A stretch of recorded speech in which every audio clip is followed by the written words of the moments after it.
I am tempted to despair at the failure of language to stretch, bend, and wrap itself around such naked cruelty. Surely we have reached a point when everything that can be said has been said and everything that should be done has not been done. The suspension of donor funding to the utterly essential lifeline for Palestinians enduring a genocide will go down in the annals of history as one of the most calculated episodes of naked cruelty in modern times.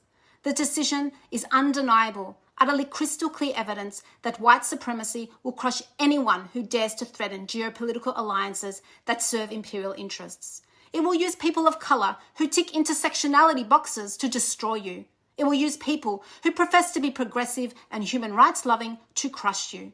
It will use white feminists to starve you. The exterminating will and power of white supremacy will be deployed against those who dare to threaten the international rules-based order.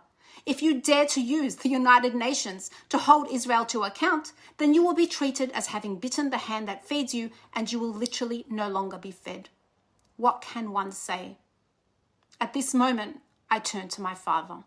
My name is Abdel Fattah. I was born in Burqa, Nablus, Palestine in 1945. I'm a retired senior research scientist in the field of aerodynamic research. It all started in 1964 with this offer of a scholarship from UNRWA, which I cherish all the time since 1964. My father is older than the state of Israel, and like every Palestinian, he is a living archive of resistance, of living testimony, flesh, bone, muscle, memory, trauma, survival, a living embodiment of ongoing Nakba and resistance, ongoing defiance, imagination, resilience against genocide, apartheid, settler colonialism, and every other intellectualized, clever, fancy word we weave to describe the stain on humanity that is the state of Israel. For over 5 decades, from Kuwait to Egypt to so-called Australia, my father kept that yellow torn parchment from UNRWA, offering him a scholarship. It is a testament to the refusal of Palestinians to be treated as disembodied from the decisions, conditions, and institutions created and imposed by governments and elites. It shows a demand to hold language and words to account.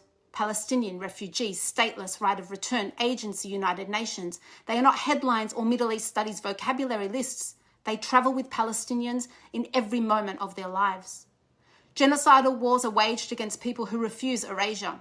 Genocide attempts to bomb, destroy, and starve a people as a process of erasing their past, present, and future. And Palestinians prove over and over again that they refuse erasure. They will continue to remember, to document, to testify, even as they face the lethal might of the Western white supremacist military machine. They have the receipts of their indomitable will and dignity. Since 1948, my father and all Palestinians have and continue to refuse to be destroyed, refuse surrender. They refuse defeat or despair, refuse to cede their power and agency to the powers and agencies that seek to dominate and contain them. When the children of Gaza held a press conference, they told the world, we want to live as the other children live. Our killing is happening in front of the world. If we must say never again, let it be never again will we allow for a world in which a child has to hold a press conference to plead that they are worthy of life. And so we remain committed to resistance, to speaking, to marching, to demand the funding be reinstated, to disrupting, to writing, to testifying, to the power offered by our actions and words to fight, rally, organise, refuse silence or defeat in the face of white supremacy.